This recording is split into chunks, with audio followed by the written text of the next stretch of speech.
History educator और हम पढ़ रहे हैं a brief history of modern India written by Rajiv Ahir. और हम करंटली है चैप्टर 3 पर, जो कि डील करता है advent of the Europeans in India के साथ। और this is going to be the part 8 of uh chapter 3। So in previous video हमने बात करी कि कैसे Anglo French rivalry slowly slowly India में और स्पेसिफिकली साउथ इंडिया में कार्नेटिक में बढ़ती जाएगी और कैसे उनकी हिस्ट्री लॉन्ग यूरोपियन बैटल्स जो है स्लोली स्लोली इंडिया में ड्रैग आउट होंगी और वो एक तरीके से एक्सटेंशन होंगी उनकी यूरोप की राइवलरी का। प्रीवियस वीडियो में हमने देखा फर्स्ट कार्नेटिक वॉर, बट आज के वीडियो में हम सेकेंड और थर्ड कार्नेटिक वॉर को डील करेंगे और इवेंचुअली देखेंगे कि which European power is going to supersede the other.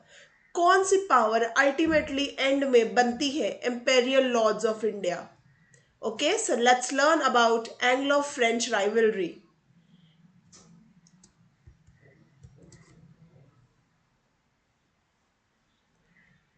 Second Carnatic war जो कि लास्ट करेगी 1749 से 1754 के तक। हमने देखा कि जो फर्स्ट कार्नेटिक वॉर थी it was from 1740 to 1748।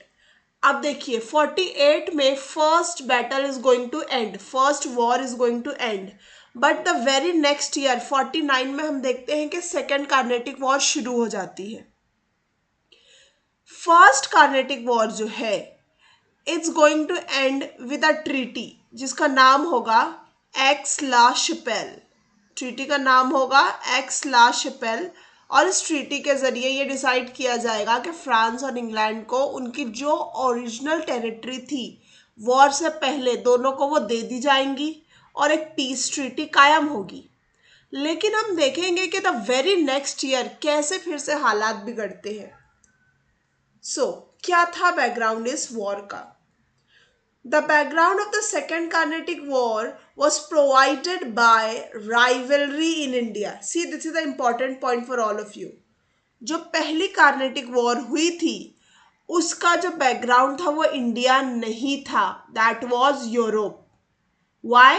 Because जो ऑस्ट्रियन वॉर ऑफ सक्सेशन था, ऑस्ट्रिया की गद्दी पर यूरोप में कौन बैठेगा और ऑस्ट्रेलिया और प्रुशिया में कैसे लड़ाई छिड़ी थी और यूरोप दो गुट में बन गया था, उसका इफेक्ट हमें इंडिया में कार्नेटिक में देखने मिला था अगर हम फर्स्ट कार्नेटिक वॉर की बात करें तो। लेकिन सेकेंड कार्नेटिक वॉर में जो वॉर स्टार्ट हुई उसका रीजन हमें इंडिया में राइवलरी के तौर पर मिलेगा। Duplex the French governor, very important French governor जो है जिन्होंने सक्सेसफुली फ्रेंच फोर्सेस को फर्स्ट कार्नेटिक वॉर में लीड किया था, वो सोचेंगे अभी कि एक वॉर में तो हमें रिलेटिवली बहुत सक्सेस मिली है, so let's increase our power, let's increase French का पावर एंड पॉलिटिकल इन्फ्लुएंस कहाँ पर? साउथ इंडिया में। और इसी के साथ शुरू होगा फ्रेंच का इंटरफेरेंस, यानी फ्रेंच जो है लोकल डायनेस्टी, जो हमारे नेटिव राजा होंगे, जो इंडिया के राजा होंगे, जो उनकी डायनेस्टी होगी, उनके परिवार में जो भी मतभेद हो रहा होगा, जो डिस्प्यूट्स होंगे, उसमें अब फ्रेंच इंटरफेयर करना शुरू कर देंगे।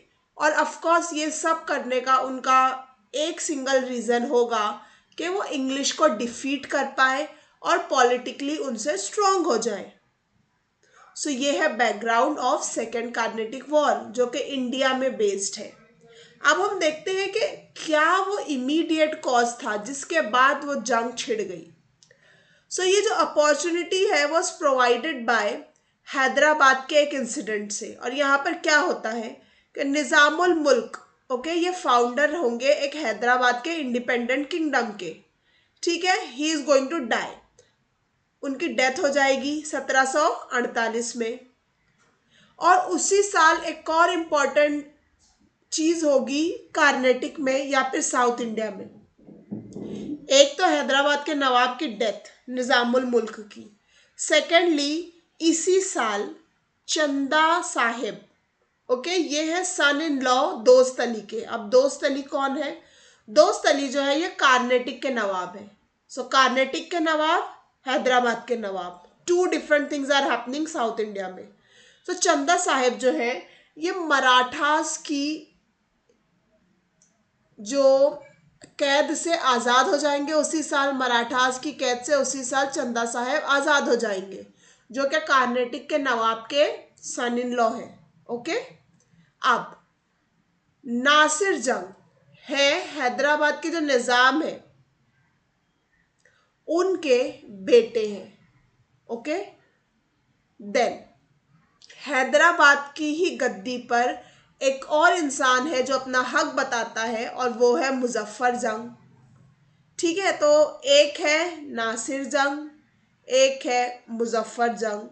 ये जो है नवाब ऑफ हैदराबाद के बेटे हैं और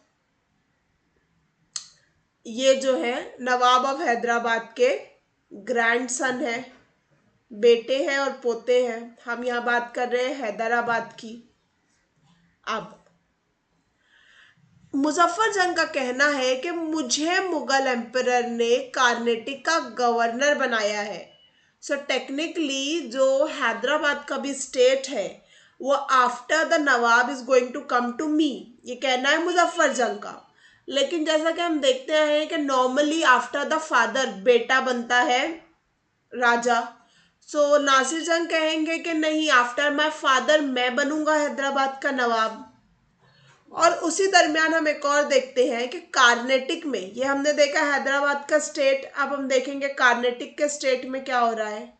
वहां पर जो है अनवरुद्दीन खान नवाब बनना चाहते थे दोस्त अली के बाद, लेकिन जो दोस्त अली के सन इन लॉ होंगे चंदा साहब वो उसे रिजेंट करेंगे। तो यहाँ पे हमें है Anwaruddin Khan versus we have Chanda Sahib. Okay, so south India के दो डिफरेंट किंगडम में गद्दी पर बैठने के लिए जंग चल रही है। एक है हैदराबाद में जो नासिर जंग और मुजफ्फर जंग के बीच में है, और कार्नेटिक में अगर हम देखें तो अनवरुद्दीन और चंदा साहब के बीच में है। और ये सब कुछ हो रहा है 1748-49 में। अब ये तो हो रहा है साउथ इंडिया में, अब इसमें फ्रेंच या इंग्लिश का क्या रोल, उन्हें क्या करना है इन सभी चीज़ों से। सो अब हम देखेंगे कि कैसे यहाँ पर फ्रेंच इन्वॉल्व होंगे। सो French supported the claims of Muzaffar जंग। मुजफ्फर जंग को किसका सपोर्ट मिल गया? फ्रेंच का। और चंदा साहेब को भी सपोर्ट मिल गया फ्रेंच का। Respectively English sided with Nasir Jung and Anwaruddin, तो इंग्लिश ने सपोर्ट किया नासिर जंग और अनवरुद्दीन को। सो हम देखेंगे कि कैसे दो अलग अलग ग्रुप्स को फ्रांस और इंग्लिश ने सपोर्ट किया। ये जंग तो थी भी नहीं फ्रांस और इंग्लिश के बारे में, लेकिन नेटिव रूलर्स के, नेटिव डायनेस्टीज के पर्सनल अफेयर्स में दोनों इंटरफेयर करेंगे और खुद को एक दूसरे के अपोजिट लाकर खड़े कर देंगे। अब ये हो गया बैकग्राउंड और इमीडिएट कॉज। एक्चुअल वॉर में क्या हुआ? सो जैसा कि हमें पता है कि मुजफ्फर जंग को और चंदा साहेब को फ्रांस का सपोर्ट था, तो इन तीनों की जो कलेक्टिव कंबाइंड आर्मी है वो अनवरुद्दीन पर अटैक करेगी। अनवरुद्दीन, यस, जो कार्नेटिक के कंटेंडर है टू बी द नवाब। और बहुत ही इंपॉर्टेंट बैटल, बैटल ऑफ अंबर होगी वेलोर में 1749 में, और इस बैटल में अनवरुद्दीन को मार दिया जाएगा मुजफ्फर जंग, चंदा साहेब और फ्रेंच की कंबाइंड आर्मी के जरिए। और मुजफ्फर जंग बन जाएंगे सूबेदार डेक्कन के, और डुप्लेक्स को अपॉइंट कर दिया जाएगा governor of all the Mughal territories in the south of river Krishna. South India में रिवर कृष्णा के आसपास जितने भी मुगल टेरिटरीज हैं उन सब के गवर्नर बन जाएंगे डुप्लेक्स, जो कि एक फ्रेंच गवर्नर है। अनवरुद्दीन की डेथ हो जाएगी जिसकी वजह से मुजफ्फर जंग बन जाएंगे सूबेदार डेक्कन के। इसी के साथ क्या होगा, फ्रेंच आर्मी जो है वो बस्सी नाम के एक ऑफिसर लीड करते होंगे जो हैदराबाद में होंगे, और वो अपनी यहाँ पर पोजीशन सिक्योर करने के लिए, फ्रेंच के इंटरेस्ट को बढ़ाने के लिए, जो टेरिटरीज होंगी पौंडीचेरी के आसपास और इवन ओडिशा कोस्ट पर, ईस्टर्न कोस्ट ऑफ इंडिया पर, यहाँ तक के मसूलीपट्टनम में, इन सभी एरिया को सीड कर लेंगे। दैट मीन्स अपने अंडर ले लेंगे, और अपने under here I means France के अंडर ले लेंगे। सो ये सब टेरिटरीज जो है फ्रेंच में आ जाएंगी, फ्रांस की टेरिटरीज में आ जाएंगी। सो हमने जो कोर्स ऑफ वॉर देखा अभी तक, उसमें हमने देखा कि अनवरुद्दीन की हत्या हो जाएगी बैटल ऑफ एम्बर में, और डुप्लेक्स जो है मुगल टेरिटरीज के साउथ ऑफ रिवर कृष्णा के गवर्नर बन जाएंगे। ठीक है, अब देखते हैं उसके बाद क्या होता है। अब हम देखेंगे कि ब्रिटिशर्स रियलाइज करेंगे कि वो इफेक्टिव असिस्टेंस नहीं दे पाए उनके साइड ऑफ लोगों को। ओके, सो जो उनका कैंप होगा, उनके साइड का जो लोग होंगे, वहां पर एक इंसान होंगे मोहम्मद अली जो कि त्रिचनोपल्ली में होंगे। सो रॉबर्ट क्लाइव कौन है? ये एक ब्रिटिश ऑफिसर है और एट दैट टाइम वो एक फैक्टर में एजेंट थे। सो ये क्या करेंगे कि ये एक प्रपोजल रखेंगे, ये एक प्लान बताएंगे, और he is going to tell कि हमें एक डाइवर्शनरी अटैक करना चाहिए। डाइवर्शनरी अटैक ये होता है कि अगर एक पॉइंट पर जंग चल रही है, बैटल चल रही है, तो हम उसके अपोजिट जगह पर अटैक कर दें, ताकि जो एग्जिस्टिंग जंग है, बैटल है, वहां से लोगों को कुछ फौज दूसरे हिस्से को संभालने के लिए भेजनी पड़े, ताकि उनकी पावर के टुकड़े हो जाए। डाइवर्जन कर दो, डाइवर्ट कर दो उनके अटैक को। सो ये प्रपोजल देंगे रॉबर्ट क्लाइव, और वो कहेंगे कि हमें अटैक करना चाहिए कहाँ पर? मद्रास के गवर्नर सॉन्डर्स पर। और वो एक और चीज सजेस्ट करते हैं कि हमें रेड कर देनी चाहिए, अटैक कर देना चाहिए आर्कॉट पे। अभी आर्कॉट क्या है? सो ये जो है कार्नेटिक का कैपिटल है। ओके, और ये सब वो करना चाहते हैं जस्ट बिकॉज क्योंकि फ्रेंच जो है और जो फ्रेंच के साइड ऑफ द लोग हैं वो त्रिचनोपल्ली पर अटैक कर रहे हैं, और इंग्लिश में वो कैपेबिलिटी एट दैट टाइम नहीं है कि वो उसे कंट्रोल कर पाए। सो ही सेज दैट कि अगर हम अटैक करेंगे आर्कॉट पर जो कि कार्नेटिक का कैपिटल है, तो चंदा साहेब भागे भागे आएंगे। He is going to rush. Of course कोई भी जो नवाब है वो अपने कैपिटल को बचाने के लिए ज़रूर आएगा, क्योंकि अगर आपका कैपिटल ही आपके हाथ से चला गया तो ये दर्शाता है कि आप बहुत ही वीक रूलर है। और यही होता है 1751 में। सिर्फ 210 आर्मी, सिर्फ 210 जवान लेकर रॉबर्ट क्लाइव जो है वो अटैक करेंगे आर्कॉट पर, और सिर्फ अटैक ही नहीं करेंगे, he is going to capture it, उसे अपने कब्जे में ले लेंगे। और जैसे कि उनका प्लान था, चंदा साहेब भागते दौड़ते पहुंचेंगे उनके कैपिटल पर, और चंदा साहब के पास फोर्स 210 की नहीं होगी, he is going to bring 4000 man Trichinopoly पर जो थे वहां से उन्हें निकालकर आर्कॉट पर ले आया। बट वो जब तक वहां पर पहुंचते उससे पहले ही चीजें बदल चुकी थी। But failed to get back to the fort. वो 53 दिन की सीज होती है, 53 दिन, 53 डेज तक उसका घेराव होता है, उसे संभालने की कोशिश की जाती है। लेकिन हम देखते हैं कि सितंबर से नवंबर आ जाता है, but things are not going to work. और इवेंचुअली मैसूर, तंजौर और जो मराठा चीफ थे मुरारी राव, ये सब जो है त्रिचनापल्ली की मदद करने आ जाते हैं। दैट मीन्स किसकी मदद करने आ जाते हैं? ब्रिटिशर्स की। किसकी मदद? क्लाइव की। स्ट्रिंजर, लॉरेंस, ये सब ब्रिटिश ऑफिशियल्स हैं। Clive, Stringer and Lawrence. तो जब तक चंदा साहेब आर्कॉट को बचाने की कोशिश कर रहे हैं, तब तक ब्रिटिशर्स अपने आप को और मजबूत कर देते हैं और मदद मांग लेते हैं, और ये मदद उन्हें मैसूर, तंजौर और मराठा चीफ मरारी राव के जरिए मिल जाती है। सो जो रॉबर्ट क्लाइव का प्लान था डाइवर्ट करने का, वो बहुत ही सक्सेसफुली वर्क कर जाता है। अब चूंकि ब्रिटिशर्स के पास बहुत मदद है त्रिचनापल्ली पर, सो ये अब रिलीव हो जाती है, मतलब ये आराम से यहाँ की सीज, यहाँ का जो घेराव है, वो लोग उस पर काबू पा लेते हैं।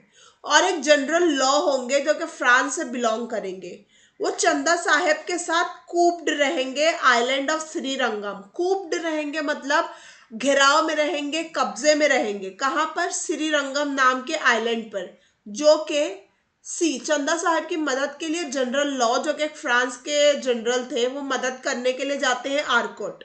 लेकिन हम देखेंगे कि ब्रिटिशर तिरुचिरापल्ली पर तो जीत जाएंगे, और साथ ही साथ वो चंदा साहब को और जनरल लॉ को अपने कब्जे में रखेंगे श्रीरंगम में। और चीजें ईयर्स आर गोइंग टू पास, लेकिन कुछ होगा नहीं। अल्टीमेटली हम देखेंगे कि 1752 आते आते उन्हें सरेंडर करना पड़ा। किन्हें? We are talking about France and Chanda Sahib. और फाइनली हम देखते हैं कि तिरुचिरापल्ली के जो स्ट्रॉन्ग पावर थी, Muhammad Ali, he is going to execute Chanda Sahib. That means चंदा साहब को मार दिया जाता है मोहम्मद अली के जरिए। एंड ब्रिटिशर्स इसमें कुछ नहीं कर पाते हैं, क्योंकि यहाँ पर ऑफकोर्स ये उनकी पर्सनल नेटिव राइवलरी होती है, और चंदा साहब का देहांत हो जाता है by Muhammad Ali. Okay, right now we have Dupleix, जो कि एक फ्रांस के बहुत ज़्यादा इंपॉर्टेंट गवर्नर हैं। लेकिन after dealing with Carnatic wars हम डुप्लेक्स को स्पेसिफिकली डील करेंगे। So right now I will go ahead with the Carnatic wars, और हम सेकेंड वॉर और थर्ड कार्नेटिक वॉर को कंप्लीट कर लेंगे। एंड एट द एंड हम ये देखने की कोशिश करेंगे कि इन सभी वॉर्स में और फ्रांस को इफेक्टिव बनाने में कैसे डुप्लेक्स ने अपना किरदार अदा किया। Okay, so second Carnatic war से अभी तक हमने देखा कि जो अनवरुद्दीन है is going to die. Then हम देखते हैं कि Chanda Sahib also is going to die. और इवेंचुअली हम देखते हैं कि जो त्रिशनापल्ली है वो इजीली ब्रिटिशर्स ने कंट्रोल कर लिया है। एंड विल सी, जो आरकोट है जहाँ को चंदा साहब बचाने जाते हैं ऑफिसर लॉ के साथ, वहाँ पे वो सक्सेसफुल नहीं हो पाते हैं। लेट्स सी क्या हुआ इसका रिजल्ट। ये तो था हमारा कोर्स ऑफ द वॉर। जो फ्रेंच अथॉरिटीज हैं वो ऑफकोर्स बहुत अनॉयड होंगी, बहुत गुस्सा होंगी, क्योंकि ना सिर्फ वो हारे बल्कि उनका बहुत हाई फाइनेंशियल लॉस हुआ। उनके पैसे बहुत बर्बाद होंगे। और ये सब जो कुछ हुआ वो किसके बोलने पर हुआ? किस गवर्नर की पॉलिसीज पर हुआ? तो ऑफकोर्स डुप्लेक्स ने ये सारी चीज़ें कही थी कि we should expand our territory, हमें इंटरनल मैटर्स में बोलना चाहिए, चलो हम हमारे फ्रांस की और पावर बढ़ाते हैं। ये सब डुप्लेक्स के कहने पर हुआ था। सो फ्रांस की जो गवर्नमेंट होगी वो उससे खुश नहीं होगी और वो उसे रिकॉल कर लेंगे। दैट मीन्स डुप्लेक्स को कहा जाएगा कि आप इंडियन टेरिटरी को छोड़ दें, गवर्नरशिप को छोड़ दें, और 1754 में उन्हें कहा जाएगा कि आप वापस फ्रांस आ जाइए। He is going to be recalled, उन्हें वापस बुला लिया जाएगा। अब डुप्लेक्स को जो सक्सीड करेंगे, डुप्लेक्स के बाद जो फ्रांस के ऑफिशियल हेड बनकर आएंगे इंडिया में, वो होंगे गॉडहियो। ओके, अब ये क्या करेंगे? ये होंगे फ्रेंच के गवर्नर जनरल इंडिया में, और इन्होंने एक नई पॉलिसी इस्तेमाल की। डुप्लेक्स की जो पॉलिसी थी वो बहुत ही अटैकिंग थी, एक्सपांशन पे बेस थी, अपनी चीज़ों को बढ़ाते ही जाना था, लोगों के मैटर में इंटरफेयर करना था। लेकिन जो सेकंड गवर्नर आएंगे ये कहेंगे कि नहीं, हमें नेगोशिएशन करनी चाहिए, हमें बातचीत करनी चाहिए, चीज़ों को बेहतर बनाना चाहिए। किन के साथ? ऑफ कोर्स इंग्लिश के साथ, जो उनके आर्च राइवल थे इंडिया में। और इसी के साथ वो एक ट्रीटी करेंगे, एक पीस ट्रीटी करेंगे इंग्लिश के साथ। और इंग्लिश और फ्रेंच दोनों इस बात पर राजी होंगे कि हमें यहाँ के जो इंटरनल राजा है उनके दरमियान नहीं बोलना चाहिए। इंडिया के जो नेटिव अफेयर्स है हम उसमें इंटरफेयर नहीं करेंगे। We are going to focus on ourselves. सो ये इफेक्ट होता है सेकेंड कार्नेटिक वॉर का। अब हम देखते हैं कि एक बहुत ही इम्पॉर्टेंट जो थिंकर और हिस्टोरिकल राइटर है जे.आर. सीले, उनका क्या कहना है अबाउट द फ्रांस और इंग्लैंड की राइवलरी के बारे में। सो ये कहते हैं कि जो स्ट्रगल थी डुप्लेक्स और क्लाइव के बीच में, अब डुप्लेक्स का मतलब है फ्रांस और क्लाइव का मतलब है इंग्लैंड ऑफ कोर्स, क्योंकि दोनों गवर्नर जनरल थे रिस्पेक्टिवली अपने अपने नेशंस के। सो जो स्ट्रगल थी डुप्लेक्स और क्लाइव के दरमियान इंडिया में, द डिफेंस ऑफ आरकोट जहां पर चंदा साहेब को ट्रैप किया गया था, and the deeds which led to the founding of our Indian empire, all these events were part of a desperate struggle for supremacy. ये सब कुछ जो हुआ इसका मेन रीजन था, एक स्ट्रगल थी सुप्रेमेसी यानी बढ़ोतरी हासिल करने की। और ये किसी से छुपा नहीं है, सबसे ज्यादा ये जंग हुई इंग्लैंड और फ्रांस के बीच में। और अल्टीमेटली कौन जीतता है, we all are very much aware. So ये कहना था जे.आर. सीले का कि डुप्लेक्स और क्लाइव ने इसमें कितना इंपॉर्टेंट रोल प्ले किया, अगर हम इंग्लैंड और फ्रांस की राइवलरी इंडिया में देखें तो। Then there is another person named Alfred Lyall, और उनका कहना है कि हम कितना भी कह ले कि Dupleix as the most striking figure in the short Indian episode of that long and arduous contest for transmarine domination which was fought between France and England in 18th century। वो कह रहे हैं कि हम कितना भी डुप्लेक्स को सबसे इम्पोर्टेंट फिगर कंसिडर करें और हम कहें कि जो कुछ भी हुआ फ्रांस के साथ इंडिया में उसके जिम्मेदार डुप्लेक्स है, और हम देखते हैं कि कैसे उन्हें वापस बुला लिया जाएगा फ्रांस में, लेकिन हमें समझना होगा कि 18th सेंचुरी में ये जो भी स्ट्रगल हो रही थी वो डुप्लेक्स की पावर के बहुत बाहर की चीज थी। हाँ, डेफिनेटली उन्होंने इसको इन्फ्लुएंस किया, लेकिन अल्टीमेटली जो कुछ भी हुआ दोनों नेशन के साथ यानी फ्रांस और इंग्लैंड के साथ इंडिया में, इसका जो प्लान था वो मच बियॉन्ड उनके कंट्रोल में था। See they are saying we accomplished for ourselves against the French exactly everything that the French intended to accomplish for themselves against us। ये कहते हैं रॉबर्ट क्लाइव। सो रॉबर्ट क्लाइव का कहना है कि देखो, हमने जो कुछ भी फ्रांस के खिलाफ किया और जीता और हासिल किया, ऑफ कोर्स सिमिलरली फ्रांस भी यही करना चाहता था, और यही वो स्ट्रगल थी दोनों के बीच में कि who is going to win. और ultimately we see that Britishers are going to win against France, against French. लेकिन इसका ये मतलब नहीं है कि वी कैन ब्लेम डुप्लेक्स कि everything happened because of Dupleix. Even ये भी कहना है क्लाइव का। इट इज सर्टेन कि जो कंसेप्शन ऑफ इंडियन एम्पायर था वो बहुत साल पहले ही बन चुका था डुप्लेक्स के आने से। And more than one clear-headed observer had perceived how easily the whole country might be subdued by an European power। इनका कहना है कि we all knew कि कितनी आसानी से जो इंडियन सब कॉन्टिनेंट है वो एक यूरोपियन पावर के हाथ में जाने वाला है। सवाल बस ये था कि कौन सी यूरोपियन पावर के पास जाएगा, और हम देखते हैं कि किसके पास गया eventually. So this was the opinion of Alfred Lyall. Let's see what happens ahead. अब सेकेंड कार्नेटिक वॉर हो चुकी है, हम देख रहे हैं कि उसमें फ्रांस कितनी बुरी तरीके से हार जाता है, कैसे चंदा साहिब की डेथ हो जाती है। अब जो ईच पार्टी है वो लोग डिसाइड करते हैं कि उनकी जो पोजीशन है वो उनकी एक्चुअली ऑक्यूपाइड जो थी ट्रीटी के वक्त वो उन्हें दे दी जाए, जो नॉर्मली होता है कि जिसके पास जो ऑलरेडी एग्जिस्टिंग था वो वही रखेगा और एक पीस ट्रीटी बना दी जाएगी। इवन जो हिस्टोरियंस है वो कहते हैं कि the fear of serious repercussions, repercussions मतलब जवाब, कैसा उसका इफेक्ट आने वाला है अमेरिका में, ये सोच जो है फ्रांस को बहुत ही तकलीफ देती है। अब फ्रांस जो है चाहता है कि उसकी जितनी भी हॉस्टिलिटीज है, जितनी भी नाराजगियां, जितनी भी जंग और डिफरेंसेस है ब्रिटिशर्स के साथ, वो खत्म हो जाए। क्यों? क्योंकि अगर वो कुछ भी करेंगे इंडिया में तो उसका इफेक्ट उन्हें यूरोप में और वेस्टर्न वर्ल्ड में झेलना पड़ेगा। जैसा कि हमने फर्स्ट कार्नेटिक वॉर में देखा था, जब फ्रेंच ने यहाँ पर ब्रिटिशर्स की टेरिटरी को कब्जा किया था तो ब्रिटिशर्स ने वहाँ पर नॉर्थ अमेरिका में ओहायो के पास कैसे उनकी टेरिटरी ले ली थी। सो फ्रेंच इस डर से कि यूरोप में चीज़ें खराब ना हो जाए, वेस्ट में चीज़ें खराब ना हो जाए, इसीलिए वो इंडिया में ब्रिटिशर्स के साथ अपनी हॉस्टिलिटीज़ को, अपने डिफरेंसेस को कम करने की कोशिश करते हैं। और इन सब चीज़ों का इम्प्लीकेशन क्या हुआ? इम्प्लीकेशन ये हुआ कि ये बहुत ही ज़्यादा एविडेंट हो गया कि इंडियन अथॉरिटी जो है was no longer necessary for European success. पहले जो देखा जाता था कि इंडियन अथॉरिटी जो थी वो सुप्रीम थी और ब्रिटिशर्स या जो भी यूरोपियन थे उनसे चीज़ें मांगते, पूछते, परमिशन लेते थे।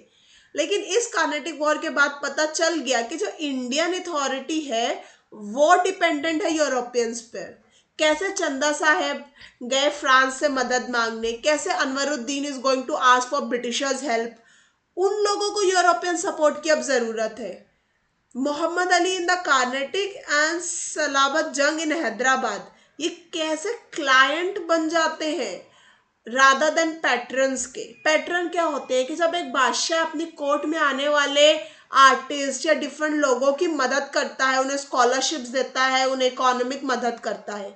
और क्लाइंट कौन होता है, जब हमें कोई सर्विस लेनी होती है और हम पैसा देकर वो सर्विस लेते हैं। सो जो हमारे नेटिव राजा थे वो पेट्रन से बन गए थे यूरोपियंस के क्लाइंट, और अब यूरोपियंस उनके नीचे नहीं थे, उनके साथ एक टेबल पर बैठकर डील नेगोशिएट करते थे लाइक क्लाइंट्स। सो सेकेंड कार्नेटिक वॉर ने लोगों की आंखें खोल दी कि इंडिया की जो सिनेरियो है कितना फास्ट चेंज हो रहा है। So let's move towards the last Carnatic war, that is the third Carnatic war, जो कि होगी 1758 में और वो चलेगी 63 तक। हमने फर्स्ट कार्नेटिक वॉर में देखा कि रीजन यूरोप था, सेकेंड कार्नेटिक वॉर में देखा कि रीजन इंडिया में था, बैकग्राउंड इंडिया में था, और by the time will see third Carnatic war हम अगेन देखेंगे कि रीजन जो है अगेन यूरोप में का होगा, बैकग्राउंड यूरोप का होगा। और इस बार क्या होगा, अगेन इन्वॉल्व है ऑस्ट्रिया। ऑस्ट्रिया जो है ये रिकवर करना चाहता था एक लैंड जिसका नाम था सिलीसिया 1756 में, और इसी के साथ शुरू होती है 7 years वॉर। इस जंग का नाम ही है 7 years वॉर, और ऑफ कोर्स नाम से ही पता चलता है ये 7 साल तक चलेगी। और जैसा कि सदा होता आया है यूरोप में, अगेन ब्रिटेन और फ्रांस अपोजिट ग्रुप में होंगे, अपोजिट साइड्स में होंगे। अब इस वॉर में क्या होता है, सो जो फ्रांस की आर्मी होगी वो काउंट डी लेली नाम के ऑफिसर के अंडर जो होगी इंग्लिश के फोर्ट्स पर कब्जा कर लेगी, जो कि होंगे सेंट डेविड और विजयनगरम में, ये इंडिया में है इनके फोर्ट्स। अब इंग्लिश ऑफ कोर्स बहुत ऑफेंसिव हो जाएंगे, नाराज हो जाएंगे, और उनके ऊपर जो नुकसान हुआ है उसका बदला वो निकालेंगे, राइट। सो इसका बदला वो निकालेंगे फ्रेंच फ्लीट पर। फ्रेंच की एक नेवी होगी अंडर एडमिरल DH मसूलीपट्टनम में, वहां पर ब्रिटिशर्स अपनी इस फोर्ट्स के जाने का बदला निकालेंगे, और बहुत बुरी तरीके से नुकसान होगा फ्रांस को उनकी उस फ्लीट पर। अब बैटल ऑफ वैंडी वॉश, ये अगर हमें बात करनी है कि थर्ड कार्नेटिक वॉर में सबसे इंपॉर्टेंट बैटल कौन सी हुई, तो वो होगी बैटल ऑफ वैंडी वॉश। जैसे कि हमने देखा था कि फर्स्ट जो कार्नेटिक वॉर होगी वहां पे बैटल ऑफ सेंट थोम बहुत इंपॉर्टेंट होगी, सेकेंड में हम देखेंगे कि बैटल ऑफ वेल्लोर बहुत इंपॉर्टेंट होगी, और अगर हम थर्ड की बात कर रहे हैं तो बैटल ऑफ वैंडी वॉश बहुत ज़्यादा ही इंपॉर्टेंस रखती है। तो इसमें क्या हुआ, so of course it was one by whom, English. 1760 में इंग्लिश जीत जाएंगे इस बैटल में। ये वैंडी वॉश या वंदावसी जो कि तमिलनाडु में है, लेकिन उसका प्रोनाउंसिएशन यूरोपियंस के जरिए वैंडी वॉश के तौर पर होता है। सो यहाँ पर इंग्लिश को लीड कौन करेंगे, यहाँ पर इंग्लिश को लीड करेंगे जनरल आयरकूट, ओके। अब यहाँ पे जो है वो फ्रेंच आर्मी को, जो कि अंडर थी काउंट थॉमस आर्थर डी लेली के, बहुत बुरी तरीके से हराएंगे, और उनके एक बहुत ही इंपॉर्टेंट ऑफिसर जिनका नाम होगा बसी, उससे अपना प्रिजनर बना लेंगे, उन्हें अपना कैदी बना लेंगे। अब पौंडीचेरी हम जानते हैं फ्रांस के लिए हमेशा से कितना इंपॉर्टेंट रहा है। सो पौंडीचेरी को बहुत गैलेंटली, बहुत बहादुरी से डिफेंड करेंगे लेली 8 महीनों तक, लेकिन फाइनली उन्हें यह भी सरेंडर करना पड़ेगा 1761 आते आते।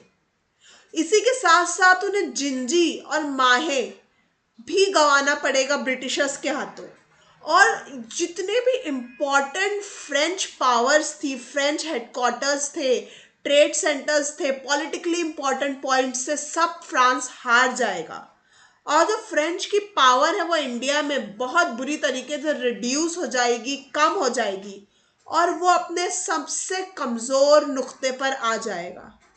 और इसी के साथ जो लेली होंगे, फ्रांस के जो ऑफिसर होंगे, जैसा कि हमने देखा कि वो भी प्रिजनर ऑफ वॉर बना लिए जाएंगे, जैसे Bussy prisoner of war, then will see के लली को भी प्रिजनर ऑफ वॉर बना दिया जाएगा और उन्हें लंदन भेज दिया जाएगा जो कि ब्रिटिशर्स का कैपिटल होगा।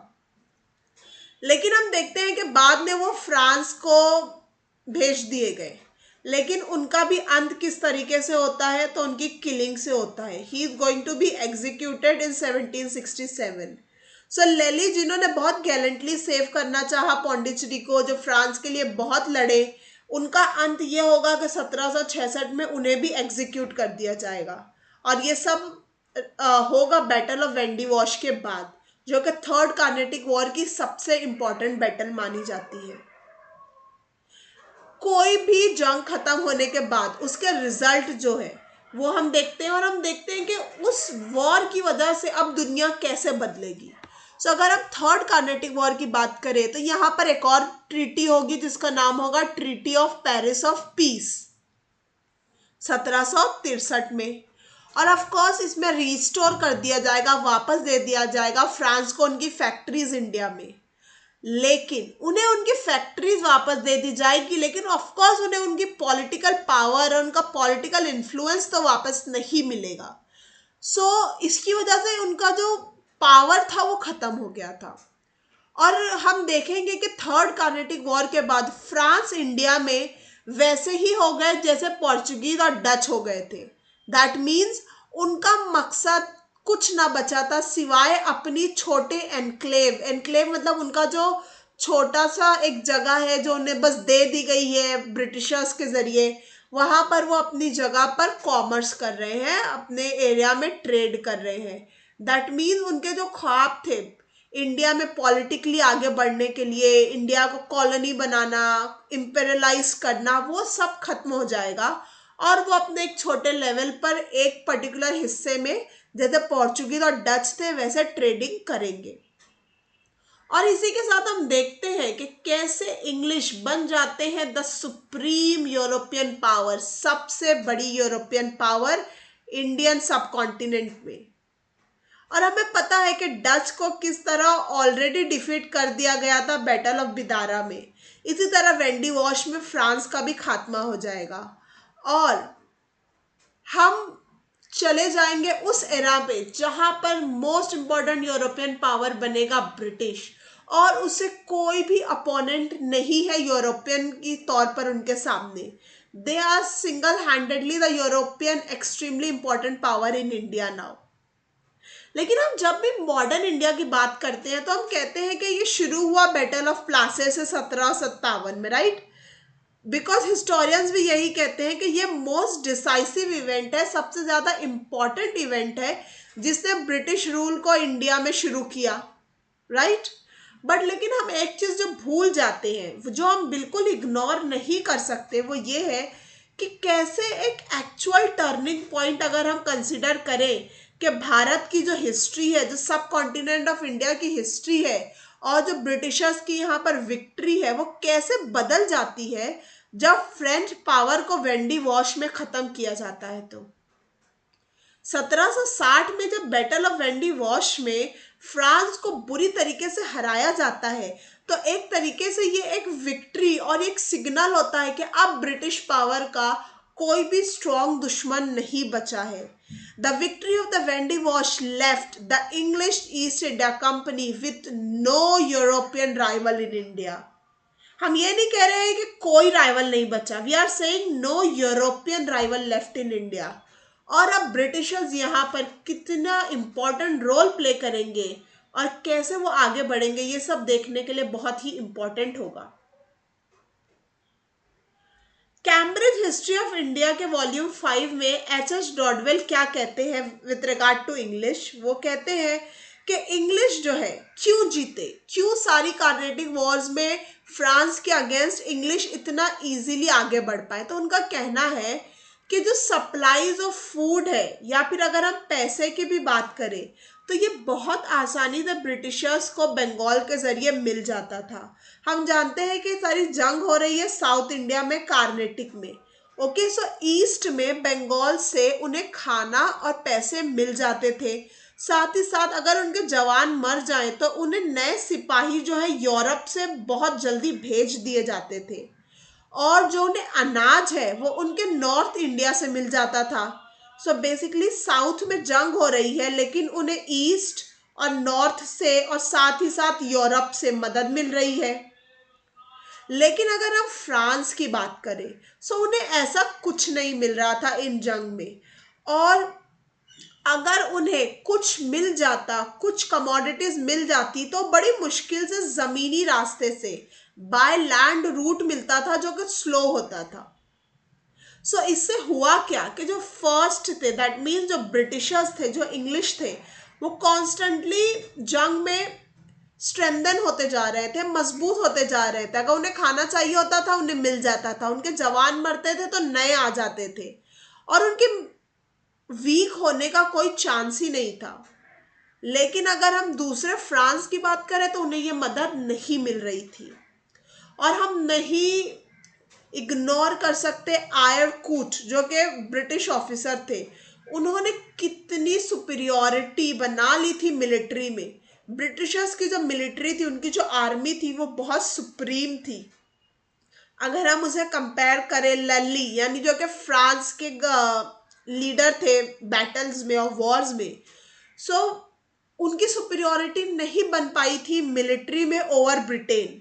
और इसी की वजह से हम देखते हैं कि कैसे उन्होंने इतनी कोशिश की, बट उसके बावजूद भी Lally in the field and to hem him within the walls of Pondicherry, उनके अपने घर में जाकर उन्हें मारा। अगर हम बात करें, पौंडीचेरी कितना इंपॉर्टेंट था फ्रांस के लिए, लेकिन हम देखते हैं कि वो इतनी कोशिश करेंगे, 8 महीने तक उसे बचाने की कोशिश करेंगे, लेकिन अल्टीमेटली पौंडीचेरी भी नहीं बचा पाएंगे और ब्रिटिशर्स उन पर विन ओवर कर लेंगे। So that was the opinion of H.H. Dodwell, which was really understandable that how Britishers won. क्या क्या डिफरेंट पॉइंट्स है जो उनके लिए मदद करते हैं। लेकिन ये बहुत एक सिग्निफिकेंट बात हमें इन सभी चीज़ों से पता चली, और वो ये थी कि जो बैटल ऑफ वेंडी वॉश हुई, जो थर्ड कार्नेटिक वॉर की बहुत इंपॉर्टेंट बैटल थी, उसमें जो हमारे नेटिव्स थे, यानी जो हमारे भारतीय जवान थे, उन्होंने तो दोनों आर्मी में सिपाही बनकर काम किया, सिपाही बनकर काम किया। सो अगर हम सोचने जाएं तो हमें समझ में आता है कि कोई भी साइड जीते, फ्रांस जीते या ब्रिटेन जीते, हार तो इंडिया की ही है, फॉल तो इंडिया में ही हो रहा है, सिपाही हमारे ही मरेंगे, और अल्टीमेटली हम पर जो कब्जा है वो यूरोपियन पावर का ही होगा। भले ही वो फ्रांस हो या ब्रिटेन हो, हार तो इंडिया रहा है। लेकिन उस वक्त जो है बहुत लैक ऑफ सेंसिटिविटी थी जियो पॉलिटिक्स के ताल्लुक से, उस टाइम पर जो चीज़ें हो रही थी उसको लेकर। और जो हमारे नेटिव रूलर्स थे, हम ये कह सकते हैं कि वो फोरसाइट लैक करते थे, यानी जो हम कहते हैं ना दूरअंदेशी, कि आगे क्या हो सकता है, व्हाट द ब्रिटिशर्स और what the Europeans can do to us, हम उसे कैसे रोके। ये एक जो है कुछ हद तक most of the native rulers lack करते थे, मिस करते थे। और इसी वजह से हम देखते हैं कि यूरोपियंस कैसे इंडिया में काबिज हो जाएंगे और अल्टीमेट रूलर्स बनकर उभरेंगे। और ये सब होता है, और हम देखते हैं कि ब्रिटिशर्स बन गए हैं अब सुप्रीम रूलर्स, और तीनों बैटल्स ऑफ कार्नेटिक खत्म हो चुकी हैं। That's it for today students.